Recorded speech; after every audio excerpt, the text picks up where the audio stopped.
Hello, everyone. Okay, Keith's feeling a little under the weather, and Makinzie is rushing here. I thought I would start out with a real estate market update if you are interested, because you're building. Right now, things are moving along kind of slow. There's some movement, buying and selling going on, but it's a little bit slower. The good thing is interest rates, at least from my lender, if you have a 780 score, FICO score, the interest rate today hit like a 5.99%. And so that was good because it's been in the sixes lately. So we're seeing a little bit of movement there. Okay. Keith is in the room. He's just laying down because he's not feeling so good. So we're going to read the questions to him, and hopefully Makinzie will get here. And then let's see. Oh, Kai. Hi, Kai. Well, hi, honey. Kai is asking, let's put it up here. Given the tariff situation, should I go ahead and buy the steel materials now, even though the shop drawings are still in progress and I don't need them until June? Will they hold the delivery?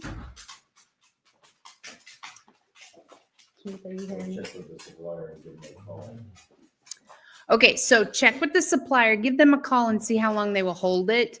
I know we had appliances package. We called and they usually only hold it for a short time. And we just kept calling and they were nice enough to let us hold it for how many months? Oh, Makinzie just got here. I think we did it in October or first week of November, and we had them delivered the first week of February. So they were so nice to keep extending for us. So just give them a call and see what they'll do. Okay, let's get Makinzie on also. Hi, everyone. Okay. Okay. Poor guy. Oh, Sick. Okay, here's the next question. It's nice we're getting right into it. We are in the Appalachian Mountains in Kentucky with a cabin that has a large roofed deck. Ooh. Our builder set all the posts 6x6 in concrete like a fence post. Should we be concerned? Any fixes? You should have set them in saddles, metal brackets. Oh, he set them directly in concrete. Okay. Yeah, this is for the deck. Yeah. It should have been in saddles. You just did a post about that too, huh? Our wraparound deck. And yeah, my husband actually fabricated it. It was these just metal saddles. We put them in the concrete first. While they were pouring the concrete, and then we set them, and then our framers came in, and then they attached to that. So that's an art. It's a problem now. That will be a problem in the future. Oh, it won't be a problem now, but it will be a problem in the future. Is there anything they can do to remedy? To enforce it? Waterproofing around the bottom of that, keep water from getting down inside that concrete. Okay. Say that. I'll repeat. Yep, you repeat it. So something that you can do right now, I don't know if you heard my dad, but waterproof it. So to prevent any kind of rot. Well, I think probably like a tar. Is it like a tar? Do you think that waterproofing or that decking material? Yeah, just waterproof that bottom part where it touches the wood, the wood and the concrete. That transition right there, just waterproof that, and hopefully that will help you. That goes down about a foot into the concrete, more than likely. Mm-hmm. More than that, probably. Mm-hmm. Can you guys hear Keith? If he talks, his throat is a little sore too. We won't make him talk loud. I'll have to get a microphone or something. So when this happens. She's good at explaining it. She's good. Okay, honey. Good to see you, Kevin. We're glad you're here. Are you reading it? I can read it. Okay. Is there still backlog on orders for mineral wool insulation? If so, should we order 3 months ahead of time Thank you for your diligence in helping people on YouTube. For Yes with Corning, yes with rock wool, not so much with power wool. we had a back order on mineral wool. No, the others are back orders. Yeah, you said yes on mineral wool though. No, these are The different brands. companies. Oh, Rock wool is a brand, is back ordered. Rockwell is back ordered. Corning is back ordered, Corning is back ordered. but Power Wool, new company out of Canada, is not so back ordered. Power Wool out of Canada is not back ordered. Oh, sorry. I got confused because I thought you were just talking about the insulation. I was like, what? Yeah, our Canada supplier. Yeah, they're awesome. They're super communicative when I was emailing them. And I'm pretty sure as soon as I sent the check, we saw our material like a week and a half later. It was for like 2 weeks. It was really quick. Power Wool was, yeah, they're awesome. I asked for a sample and they sent me a whole pallet. It's like, Oh, wow. Oh, you asked for a sample and they "This is said, no I sample." was wondering what that was. Tell them. Oh, yeah, we asked for a sample, like a small one, and they sent us a pallet of product. So, no, they're awesome. They're really great. We love them. Oh, I'm working on some things. So I'm reaching out to some companies since we have so many students and YouTube subscribers and everything. So subscribe because I'm requesting like discounts and things for you with companies. And so if that's something that you would like, put in the comment section some things that you would like discounts on, and I'll start reaching out to them to see what kind of discount we can get. Yeah. Right? We're a big group. Maybe we can get something. So put down below appliances, flooring, like what is it that you want to get a discount on since we're a big group. Okay, next question. What's your thoughts on Nextem fast wall compared to traditional ICF?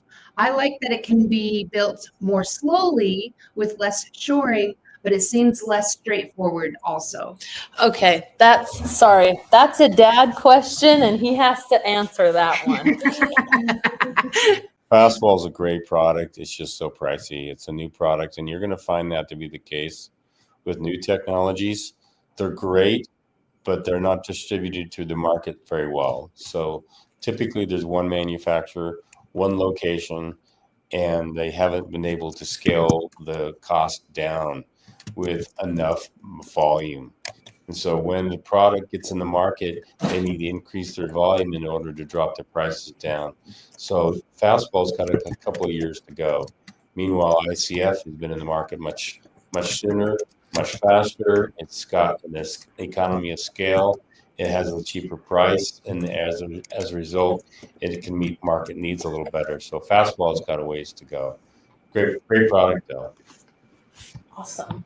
Thanks. Okay. Honey Caffeina.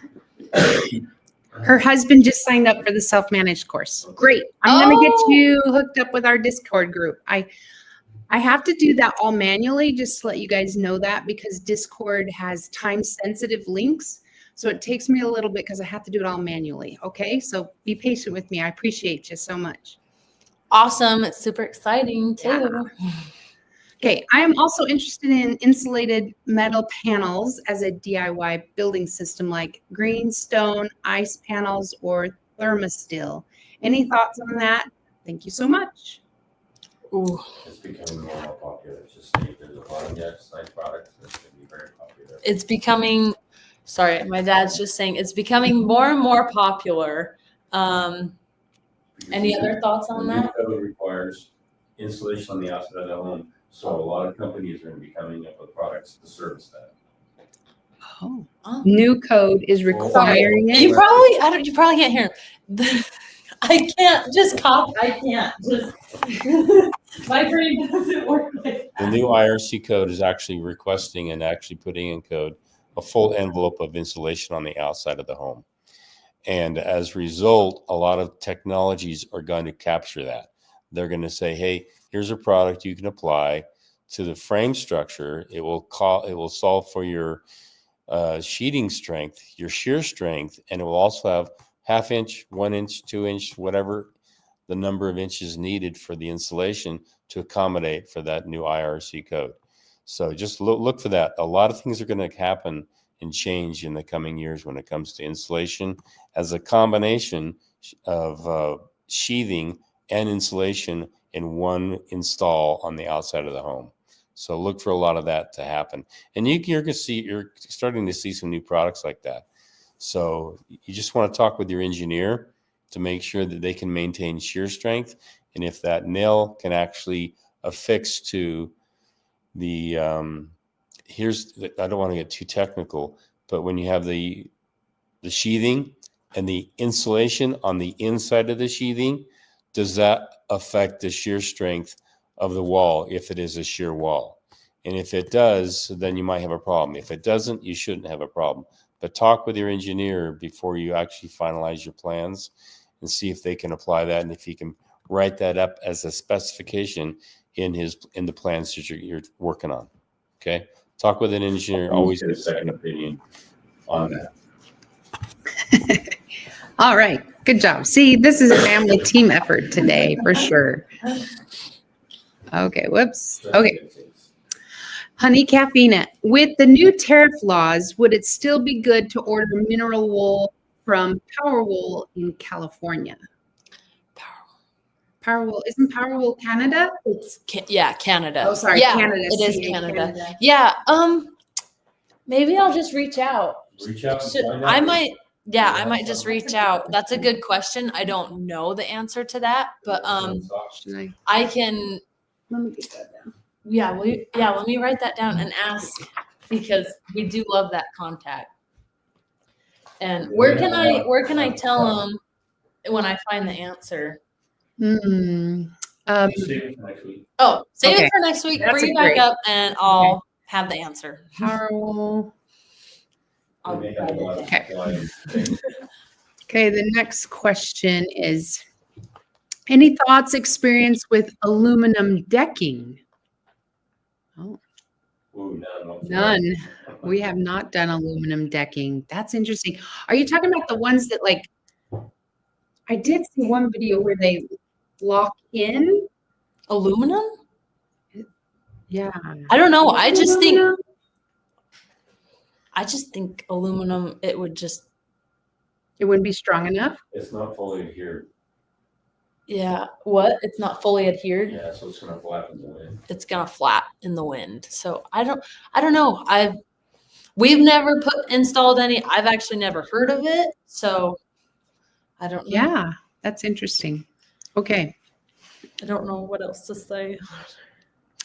This is from Nali Kawaii. Sorry that I didn't do that well. I'm putting 6 inches of insulation outside of my roof, held down by 2x4 strapping. Can I use TNG 2x6 for roof decking so I can't miss hitting solid wood through 6-inch insulation? So we gotta go. So putting 6 inches of insulation I'm gonna let you hold it. on my roof. I know we need that. Hold down by 2x4 strapping. Can I use TNG 2x6? It's like, yeah, you can do that. Just keep in mind that you're going to have a nailing pattern that's going to be required by your engineer. Ask him to give you a letter on the nailing pattern so that you have actual hold down, proper hold down of those 2x4 strapping. And then your TNG product is going to go right over the top of that. That's actually a great product, a great approach to do that. You just have to make sure you can withstand a certain wind gust requirement for that, and make sure you follow what the engineer tells you to do. You just hold it. You get to hold it. You're gonna hold All it. right. We'll let you. These are key questions. These aren't Kinsey Okay, questions. sorry. Okay, on the East Coast, do you foresee products like OmniBlock being used more often since lumber may increase in price because of the tariffs? Yes, and insurance companies aren't covering fire and stuff, right? Any home that's going to be a Class A fire rated home is going to be a superior home. If all those homes in California were built with OmniBlock, nothing would have burned down. And it's the eaves, it's the roofs, it's the roof products, and the wall assembly system. That's going to be your big fight in the future. And if insurance companies are just not going to want to insure in areas where there's lack of leadership and making sure that there's fire remedies in case a fire comes through. And so if you have a municipality that's not up to speed, that's not wanting to have reservoirs ready, that doesn't want to make sure that the fire hydrants are going to be operational and that they have backup. The biggest issue, to be honest with you, and having talked with a really fire expert in Los Angeles, it's the transformers. It's all the power that maintains the backup system for all the fire hydrants. It's not so much the reservoirs. If there's water in the reservoirs, great. But if the fire comes through and it knocks out the transformers, then you don't have any power, backup power, pushing water into the pipe system. So it's really how well you build your home as a Class A fire rated home. Your wall assembly and your roof assembly, and of course your eaves. And that's where the big issue is. And there are some homes that survived because they built them right. You know, they had metal roofs and they didn't have any air sucking into the attic system, no embers coming under tile roofs, stuff like that. All these things that have happened in the fire in Hawaii, the fires in California, it's changing people's dynamics, because literally you could build a home where you could almost survive inside the home while there's a fire going on outside. If you did it right, or at least you could protect it so well, you just leave and come back and nothing's done to it. So we just have to be research oriented to find out the best assemblies for that. Omniblock is a powerful model for that.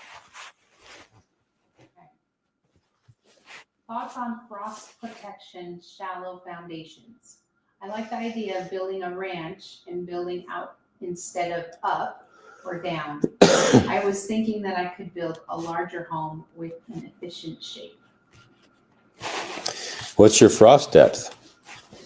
So you're concerned about frost depth, but what is the frost depth in your area? I've done shallow foundations before, but I put a 2-inch polyiso foam on the outside of the foundation, and I extended it. I think it was 16 inches out, and it was buried in the ground, and that actually helped avoid a deep foundation footing. So I was able to save money, and as a result, I solved for that frost potential heaving of the foundation. So you can do shallow. Oh, it's 4 feet. 4 feet? Oh, that's a different story. Yeah, you need to talk with an engineer on that to see what you can and cannot do. But typically, you have to insulate the outside of the foundation in order to have a more shallow foundation. You don't want the cold coming in close and wicking its way down and then heaving the whole foundation up. So I would be more apt to just go with the 4-foot stem wall or 4-foot frost depth footing and going from there, but insulating it so that you can stop the wicking, the cold wicking. And you can insulate it on the inside, you can insulate it on the outside. Typically, I like to insulate it on the inside, and that way I stop it from wicking into the foundation or other structure of the home. But without seeing the plans or the layout of everything, it'd be hard to guess. But you're probably far north. Sound like you're in the Dakotas or somewhere like that, or even Alaska. That's pretty deep.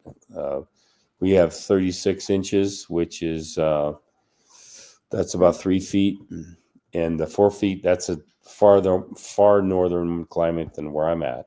It's a whole nother foot down than what I typically go down in the mountains where I build. So there's a reason for that frost depth. Trust me, folks. Do you know an aluminum roof manufacturer that will warranty their product on a 212 pitch roof? No. Engler has a double lock standing seam for 212, but it's metal, not aluminum. Not aluminum. I do know that standing seam it's risky for standing seam. If you can get that pitch up a little better, all the power to you. But there's some standing seams that are changing their game so they can be on even a more shallow roof, because there's more and more flat roofs for visibility, view preservation, all that kind of stuff. And so they're trying to make sure that they can accommodate proper water sheathing off that roof. So I'd talk and ask around, but as far as aluminum, like a shake roof, no, because you're too shallow, you're very shallow, and that water can get underneath that shingle pretty easy. You need a more permanent a fixture, a permanent sheathing of metal up there to keep that from happening. So the aluminum shingle roof is really not really rated for anything below a 412 pitch. So you can go to Permalock, the aluminum shingle company. They're manufactured out of Northern Salt Lake here, and they ship them drop ship everywhere across the country. But they don't warranty me for anything under 412 pitch. So Okay. I am an owner builder working on an ADU project in Southern California. What's the best way to get competitive bids from reliable subcontractors? don't say you're an owner builder. Just say you're a builder. And I mention this a lot, and believe me, it helps a lot of students. You want to get, this is my dog here. She's just laying in my lap here. She's giving you loves. Get an email that says Mary and Jill's building or development company or rehab company, whatever, and get a fake little logo and even a Facebook page, and call yourself a builder. Don't say you're an owner builder. And you can even you can create some sort of a scenario where I'm a property management company and we're doing some additions and stuff for some clients. If you can do some bids for us, that'd be great. And make it sound like you're doing a lot of work. Subcontractors like to hear the fact that maybe you might be doing more work down the road. It may not be that case, but that's kind of how you get work. Pretend that you're a builder. Talk like you're a builder. Say you're a builder. Never say you are an owner builder. That's the best advice I can give you. Yeah, Kevin just added, this is why a lot of builders did not call me for another house because they only built one. Right.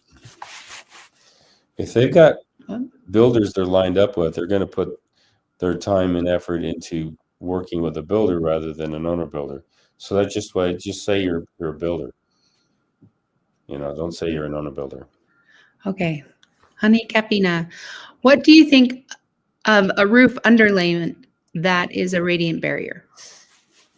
I actually like the radiant barrier on the outside of the roof. There's a lot of radiant barrier products that are underneath the sheathing of the roof. And I like it as far out on the roof as possible, especially in hotter climates. In a hotter climate, the further you get that radiant barrier on the outside, it's going to refract heat back out in the atmosphere. In a colder climate, that you don't get a lot of heat, you may want that radiant barrier closer to the underlayment or under sheathing of the roof. That way, heat that's in the house, it might rise and it's going to hit that radiant barrier and it's going to help refract again some of that heat back down into the home. It depends on your climate zone, really, to be honest with you. Desert, further outside, cold climates, you want that radiant barrier as close to the framing structure inside the home as you can, which is why you'll see in some areas, you'll see that radiant barrier affixed to the underside of the OSB. In cold climate, great. But in a warm climate, I'm almost tempted to flip that over and get that radiant barrier on the outside of the roof in hot climates. Okay. Hi, Keith and family. I'm doing a full remodel in Longmont, Colorado. Can I do some demo before submitting my permits it to the county? You start pulling stuff out before. How much? Why are you pulling a permit for a remodel? Are you changing a footprint of the home? If you're not changing the footprint of the home, in my personal take on things, they don't need to know what you're doing on the inside, to be honest with you. If you're changing something structural and you want that added security of somebody reviewing it, that's fine. But if you're on a septic system and you're adding bathrooms and bedrooms and whatever, you never know what they're going to do. They could make you do all that and redo all that. Once you open the door to inspectors, you can't close that door until you get a certificate of occupancy. And that's something you may want to ask yourself. Do I want to open my door to an inspector? Bill Maher recently was interviewed by the governor of California. And Bill Maher put it right to the governor, and he says, I have been struggling for many months, years, in fact, getting a new roof on my roof. And I can't do that because the inspectors have to have these multiple inspections before I install it, during the install, and after the install. And we put it to the governor, says, why are all these regulations? Why make it so difficult for me? This is my roof. And he swore and cussed at the governor. You got to go on YouTube and check that out. This is the problem with regulation. By eliminating regulation, it frees up the opportunity for people to move forward and get things done. So if you're doing a remodel and it's all inside the home and you're not changing the footprint of that home, why are you opening yourself up to regulation? He said, yes, all new roofing, trusses, and pushing into attached garage as a new primary bedroom. Okay, now you're changing something that's visible on the outside. Okay. And so that's an honest situation. However, I've done major roof repairs without an inspector, without pulling a permit, and you can actually sub that out to a roofing company to do all the repairs. And you can just go into the permitting office and say, "Hey, we're just getting a roof repair. There's a couple of trusses that are broken, that are rotten. Do I need a permit for that?" I got a company that's going to do their license, and they may say no. And if they say no, then great. They don't need to be coming into your home. So just be careful when you open that door. They can check everything, and they can come into that home pretty much any time as an inspector until that certificate of occupancy is secured. Once it's secured, now it's a private residence again.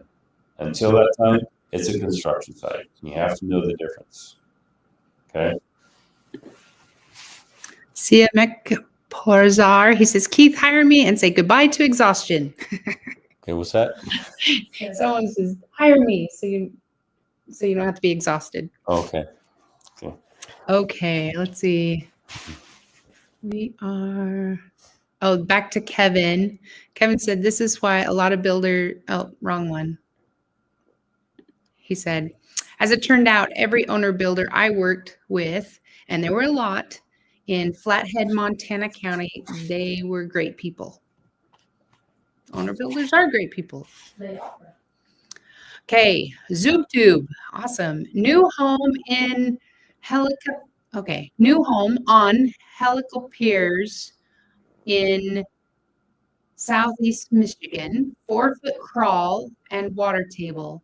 I'd like to avoid crawl slab and add 4-inch insulation, 15 milliliter vapor barrier. Should vapor barrier go under or over insulation sheets?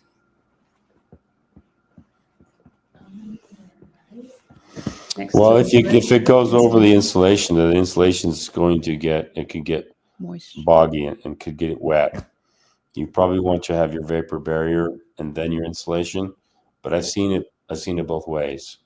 And the best advice I can give you is to talk to the local building official, and they'll tell you based upon the water table, based upon the moisture, based upon the average humidity during the course of the year, and all these factors really weigh into it.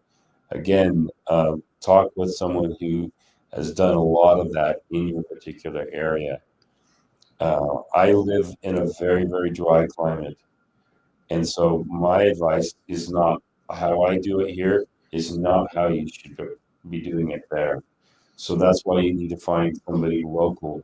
Joe Seberg has a lot of books on the subject of ventilation and insulation, and he's written books specifically for the Northeast, the Southeast, Midwest, mountain areas, the Rocky Mountain areas. And all these areas are different climate zones, and they impact building sites in an incredible way. And so when you talk to the local building official, if they're experienced, they should really tell you, based on your situation, what the best application process might be. And so that's my best advice when it comes to that. So, and get Joe Seabrook's books. I'm really tempted to do some series on his books and help people out, like on a tip every week on a small little section of his book.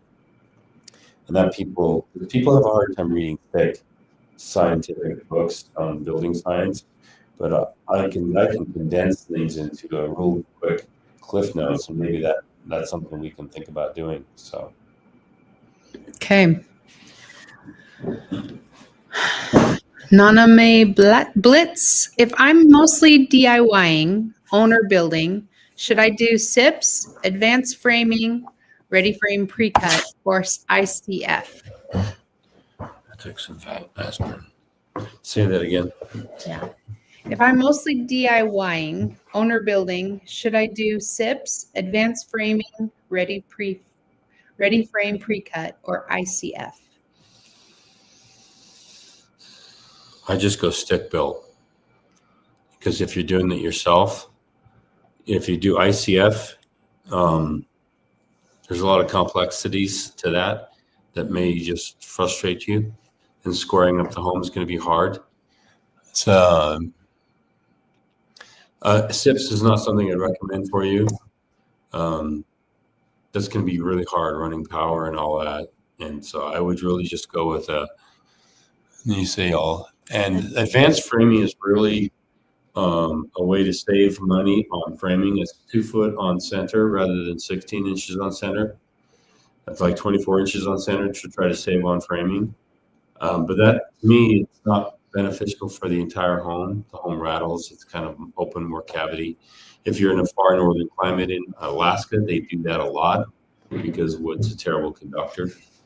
So again, your environment would dictate that to me, but I'm not quite sure where you're building at. And then you say ICF, insulated concrete form. That's if it's there's a lot of products out there, and some of them look like jigsaws. They look like Legos, and you can actually put them together pretty easy. And they have plastic inserts, and the best ones have kind of a plastic plate on the outside and on the inside. So you can actually affix drywall to the inside without having to fur out the ICF. But again, there's a lot of companies, quite a few different companies out there.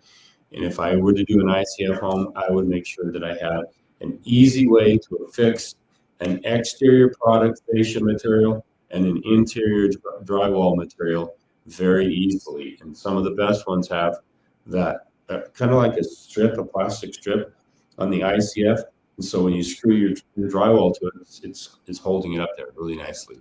Meanwhile, you got all that insulation, all that rebar, and all that concrete inside the wall, buried in this nice insulated cavity. So again, research those companies and find out which product is the best for you if you're going to go ICF.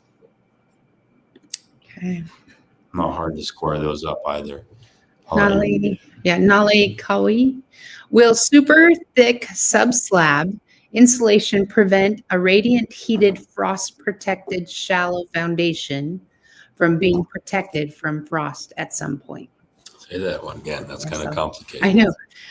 Will a super thick sub-slab insulation prevent a radiant heated frost protected shallow foundation from being protected from frost at some point?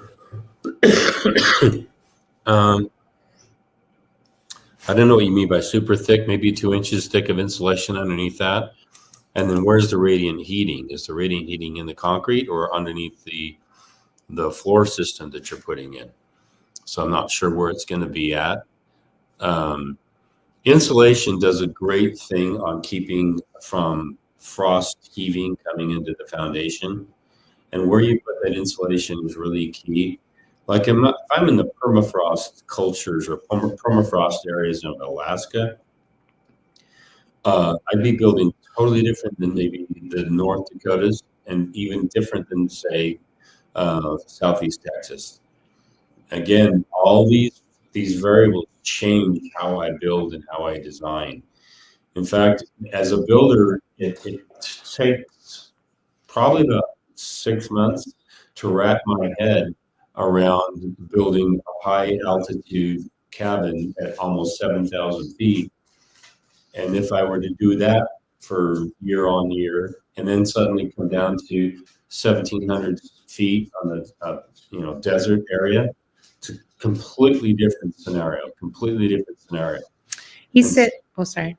And so I really look at my environment and I talk with people and I get a feel for how they're building, and because they're building in that area for a reason, and how they're building is for a reason as well.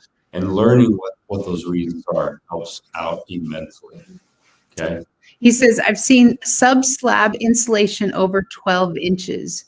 The radiant heat is in the concrete slab. Yeah, I don't know why. That's probably a polyiso material. That's an incredible R value. We're talking, if it's a 12 inches thick, we're talking almost R30 plus. And I don't know if you would need that much insulation. Really, all you need is a break, thermal break. You don't need all that R value. A good thermal break with 2 inches of polyiso rigid foam underneath the slab, that's really all you need. And to be honest with you, you don't need it under the entire slab. You only need it on the periphery of the foundation. I just did a home up north, and it gets cold up there. We have a 36-inch frost depth. We insulated the inside of the foundation with 2 inches of polyiso rigid insulation. So we have a complete thermal break. The cold on the outside can't get to the inside of the slab. And then we have a thermal break on the slab as well, which is another story. It's that thermal break which is the most powerful. If you have a skillet on the stove and you've got a wood handle on the stove versus another skillet that's straight metal all the way through, it's not that metal skillet with straight metal, it's going to be hot. Straight conductivity right to the hot handle. But if you've got a plastic handle or something, it's breaking that thermal conductivity to the handle, so you're not going to feel that. That's what you're looking for. You're looking for more of a thermal break to keep conductivity of heat cold from one side to the other side. The insulation factor is, people think R value is the key, but really it's the thermal break is the key. For example, if somebody creates, and actually there's a company in Colorado that's figured this out, or at least they're trying to do that. If they can create a clear product that goes between two panes of glass that acts as a powerful thermal break to stop cold from coming in through that glass and inside that home, they would be millionaires many times over.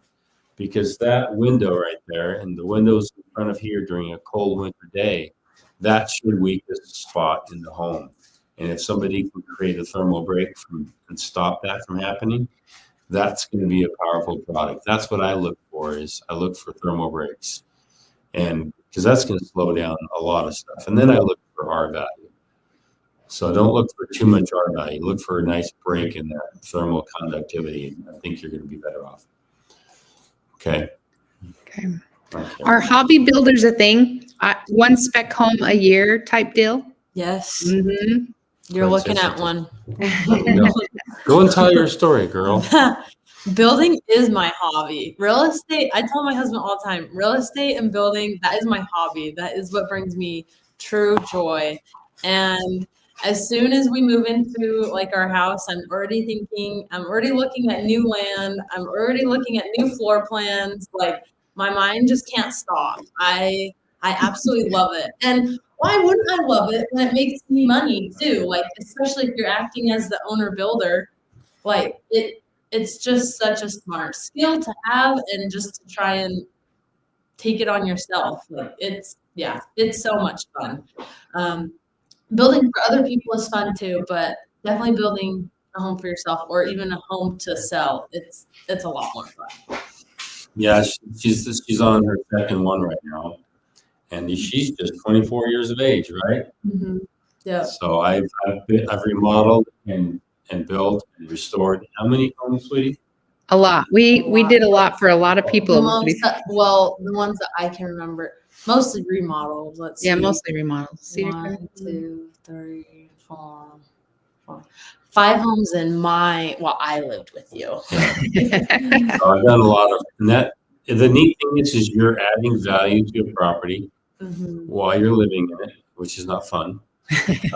But then you're increasing that value to be a catapult for something else. And it is a hobby, but it's a labor of love too. So if you don't enjoy the labor, then it can be a challenge. But let me just tell you something. There's a gentleman by the name of Gunter. He was a World War II veteran, and he was a waiter at a restaurant in California that I used to work at. And he had a raspy voice like that, really raspy voice, because he had some shrapnel that hit him on his throat. And he actually became very, very wealthy because he would buy homes in the first phase of the subdivision, and then sit on it for a year or two, and then sell it, and then buy in the second phase and third phase. And by about the 5th or 6th time he did that, he had his home paid for. And so these are like riding waves, and this is hobby. This is getting into a product and selling it, making it better, and moving into another one. Most people just want to get in and sit for a long time. Well, oftentimes the best way to really get your home paid off is to get in and out. Every 2 years. Every 2 years. Yeah. Yep. So I'm kind of a trap right now. I'd like to sell the property right now, but I can't do that right now. But if I did, I could capitalize on it and move into something very, very different, because I've added so much value to the property. Right now, it'd be worth a lot for some people down the road. It'll happen sometime. Great question. We can talk forever on that. Yeah, I could talk forever on that. Okay. For a driveway, is asphalt cheaper than concrete? Is a chip and seal, not sure about the name, but pebbles and hot tar a driveway option? Yes, and yes. Asphalt is cheaper. Asphalt's cheaper. The best I need is to check on brick pavers, I though. need to check on price per square foot, but I haven't heard back from It someone. That might doesn't be a good last- video. It doesn't last as long. That's a good video. That's a good video. It's usually between pavers, 6 and 8 years concrete, before you have to do and some asphalt. maintenance on it. And then if you don't do the maintenance on an asphalt, because it's the oil-based product, and it eventually dries out and cracks. Okay, concrete does not dry out and crack like that. It can scald in freezing temperatures, but it will last much longer. Asphalt, I did an asphalt drive next door here to a little subdivision, and they were going to do asphalt, and they kept putting what's called a slurry product. And the slurry is nothing more than a ½ inch of sand mixed with a little bit of the tar that they put on there, and they slurry that on there. But it doesn't last for very long. Go into old parking lots, notice how crumbly they get pretty quick. Tar does not last very long. And if you notice tires on cars, and you go to RVs and they cover the tires on RVs, because they can crack over time. It doesn't last. Concrete doesn't do that. It's going to just They cover the tires because of sun damage. the sun damage.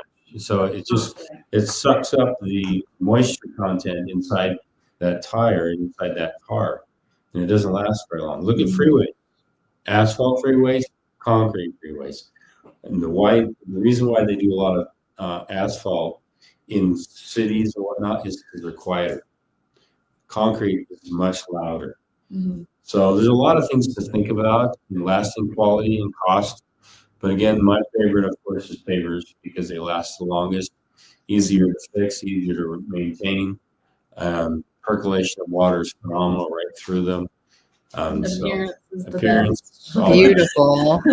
They're 7 times stronger than concrete. So anyway, you have to weigh things out. So Okay. What is the minimum I need on a new build to get a CO? I have enough money to start the build, but I will need to sell my house towards the end to get money to finish the inside. Can you get a loan to see how much you can get right away? Because that would be ideal. And not use it, use what you have and just We're use just it barely fast. talking about this with like 3 of our clients, aren't we, Dad? Yeah. The CO. So what do you need? We for CO? have 3 clients right now that they couldn't qualify for a whole lot, but they want to build a big enough house for their family. And so we've been trying to figure out at what part could we stop. Do you want to explain what you've decided to do for them? Yeah, we just do delays and stuff like that. No. The whole upstairs. Oh, You're not yeah. finishing the upstairs. Yeah, we're trying some things. We're gonna do a lot of nice, interesting posts this summer. Mhm. We are trying to build a real larger shell for people with a full upstairs, but unfinished. So I had to talk with county building permit officials and say, if I put a fire door at the top of the stairs and I do nothing else beyond that fire door, nothing finished at all, will that be okay? And he says, yeah, as long as there's a fire door there. So that saves probably between $30,000 and $45,000 in the total cost to finish off that upstairs. Mhm. But it gives them a place to grow. It gives them a place to extend their needs of their family down the road while still getting them full shell that they want. The And- hardest thing is building a small home that you can't scale into, you can't grow Yeah. into. And then the codes for, at least here, to get CO, you have to have a working bathroom, a working kitchen, Stove. stove. Yeah, so a stove. Yeah, you have to have a stove and you have to have a working bathroom. You have to have a And- finished floor. Now that can be a painted OSB floor, but it can't have any trip hazards on it. It has to be a kind of a finished walkable floor. And I've seen some people just paint their floors, Mhm. you know. Paint the concrete or, yeah. So, especially the OSB, the TNG subfloor, you don't want to see that flaking off. Usually that gets covered by something to protect it, but having it raw, they typically won't allow for that. So some sort of a finished look on the floor is what they're going to look for. Mm-hmm. So, Okay. Is adding ceiling height, particularly wall height, a linear cost increase, or is 8 to 9 to 10 not much difference, while 12 plus is exponential? Exponential. Yeah. Yeah, that's a real tough question. I have to look at the scaffolding issues on the outside of the home. And if you're going to build a home and it's got a slanted slope and they have to have all kinds of scaffolding out there, but if I can stay within a 9 or 10 foot radius, and it's easy access to do all the interiors, easy access to do the exteriors, then you can save on some of the rental costs on tools to get access to apply things to the outside and onto the inside. These are weird things I look at. But yeah, it is more of a linear cost increase. Like drywallers are just gonna measure that wall. And it's like, okay, this is 10 feet. This is how much drywall I need. This is my labor cost to do it. It's, I don't, right? It's just Yeah. straight up square. Yeah, square foot. Yeah. and yeah, the higher you go, the more cost it's gonna be. Cause yeah, you'll have to bring scaffolding in. Okay, this is going to be opening up probably a big discussion, but keep it short because we got lots of questions. Okay. Is there a reason the Midwest doesn't have block concrete homes? A lot of tornadoes today. Population density. There's not a lot of population density, and as a result, there's not a lot of industry and not a lot of manufacturing of products. You have to go east of the Mississippi and closer to the Rocky Mountains or Colorado Springs and westward. But in that Midwest part, there's not much until you get to Missouri. And I feel like for some reason, this is just my own opinion. I feel like the West is just not the West. We're the West. Sorry. What's the word? Where are we talking about? Midwest? Sorry, yeah, In the Midwest. no, wait. What region are we in? We're Mountain West. Mountain West. Oh, no, I'm talking about like Texas. What is that? Oh, Southwest. Southwest. Okay. Sorry. Okay. Southwest. They're just far behind on technology, on building technology, I feel like. In our area, I feel like we're on top of new product, new technologies constantly. Like you'll see a lot more omni blocks here than you will back east, I feel like. Yeah. And I don't know why that is. Well, there's more of it happening back east. It's the Midwest. It's mainly because there's not a lot of industry. There's not a lot of population. And think about it. If you want to have a new product, you're not going to create a manufacturing facility in a state like South Dakota Oh, okay, yeah, that makes sense. or even Minnesota, or maybe Minnesota, but not Not short trip. these countries. Like Kansas is just so open, and in order to transport something across the state, it's like forever. The same thing with Texas, and so they really build with existing materials locally, or they import them. But the reason I'm flabbergasted why we don't require higher building science for Tornado Alley. I don't know why. And I saw what happened to the people in Haiti when the hurricanes came through, and we can build homes that would easily withstand that, but we don't, and so a lot of it's because they just can't even afford rebar, or it's because they can't import something like that. But I hope down the road in the future we can solve for that.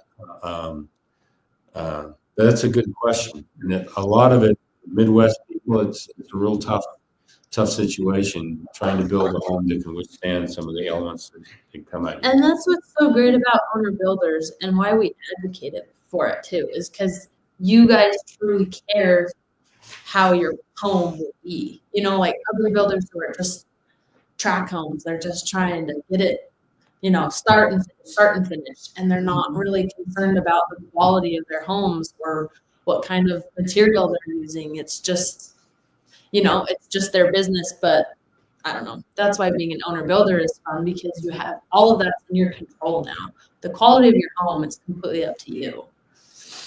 Yeah, I see owner builders doing more research than actual builders. Yeah. To be honest with you. Oh yeah. And that's a big problem. And so, but I think if we get more owner builders out there, we can create more of a market for stuff. And I think that's going to change the game on these, to be honest with you. So good question though. Okay. She says, I'm scared to stick build. Seems like it will take 2 to 3 months for me and my wife to frame. Ha ha ha. The one that's like the ICF. Oh. Or the pre-made walls. Yeah. But if you're not familiar with framing, it can be Daunting. Yeah, it can. It's daunting. But I would think in my opinion, I think it's the easiest one. Yeah. Like cutting wood, yeah. Dealing with wood is easy. It is easiest in my opinion, but yeah, you're still going to have to do some framing no matter which way you shake it. After you get the ICF, then you're still going to have to do all your partition framing. And then the trusses are going to come, and you got to set up trusses. So to me, I just love regular stick build builds, 2x6, 2x8 builds on the exterior of the home. We have a lot of good framers in the area, and they can put up a home in just a real high-end custom home, 8,000 square feet. They can put it up in 3-4 weeks. So, and then I just ameliorate additional technology to that framing structure. I'm putting insulation on the exterior of my homes a lot now, and that's helping quite a bit with an advanced technology. And other things I do as well. So, and it's easier to find labor. It's going to be harder to find labor with new technologies until they get more penetrated into the market. So, but if I was in the Midwest, I wouldn't be building stick built. I'd be building something else.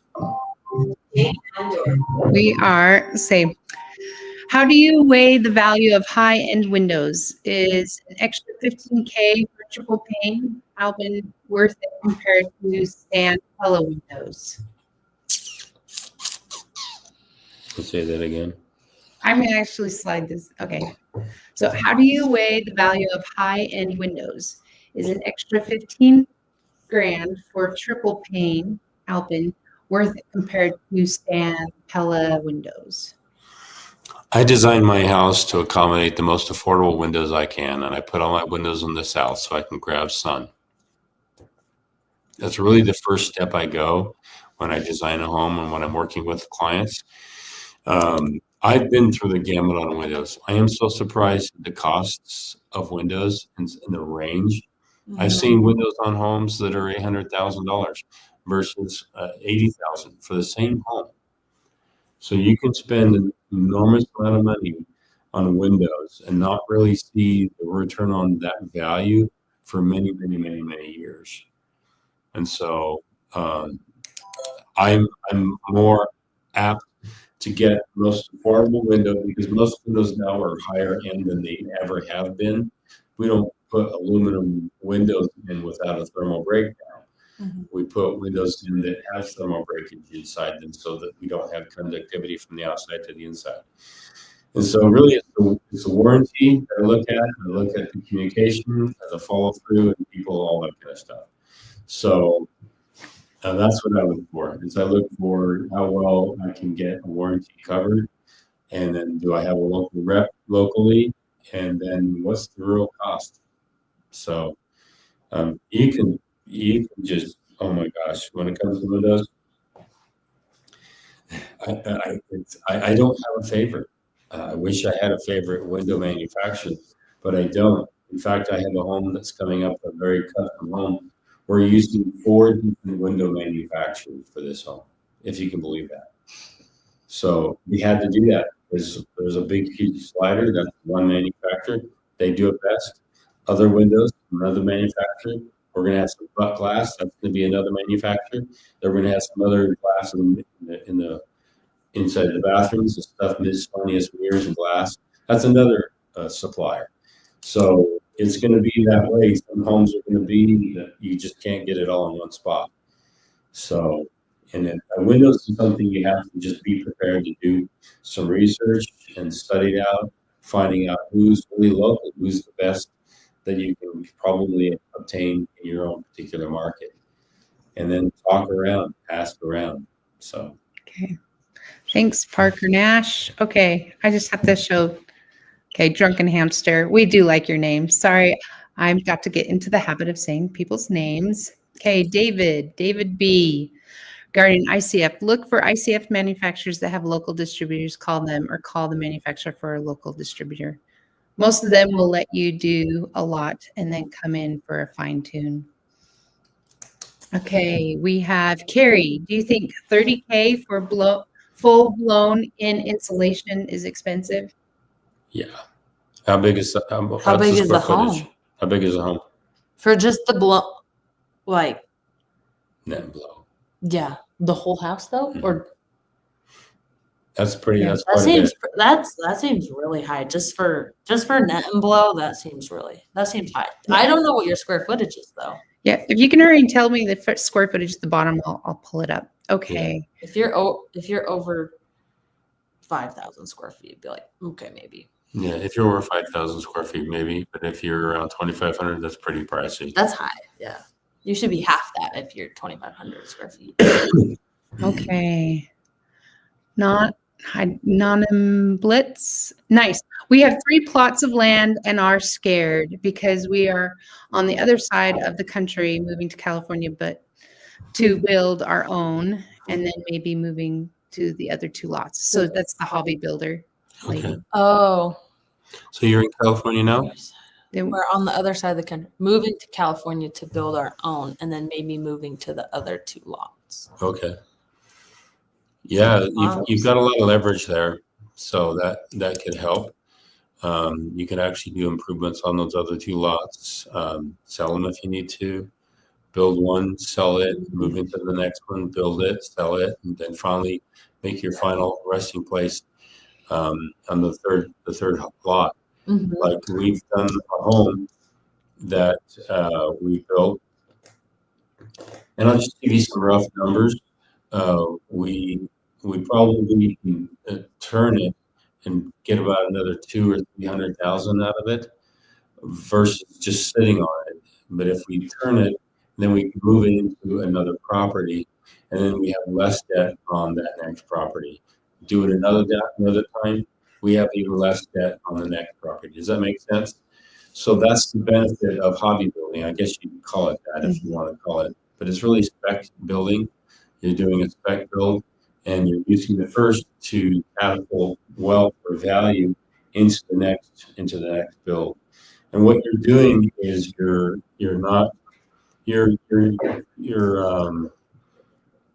getting a market price for something, but you're not a general contractor. Just be careful, because if you're not a licensed contractor, they typically have issues with people building and selling within a 2-year period of time.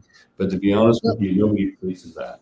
Well, and I wouldn't do it. You need to do every 2 years for tax reasons. Right. I'm not an accountant or CPA, but I've been told you want to sell every 2 years, not before that, or you're going to have capital gains. So you'll be giving the government half of what you make anyway. So don't do that.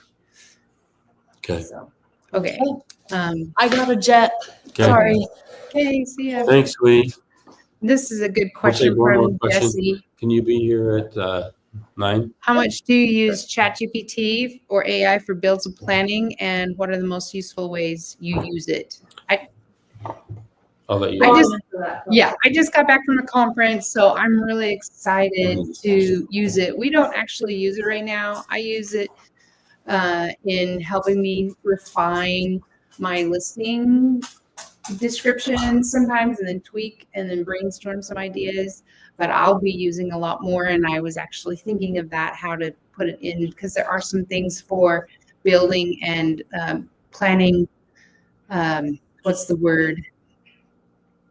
To get your lumber and stuff like that. So I'll be tinkering with it. It'll be good. And let's see here. So yours gets better. I'll see if,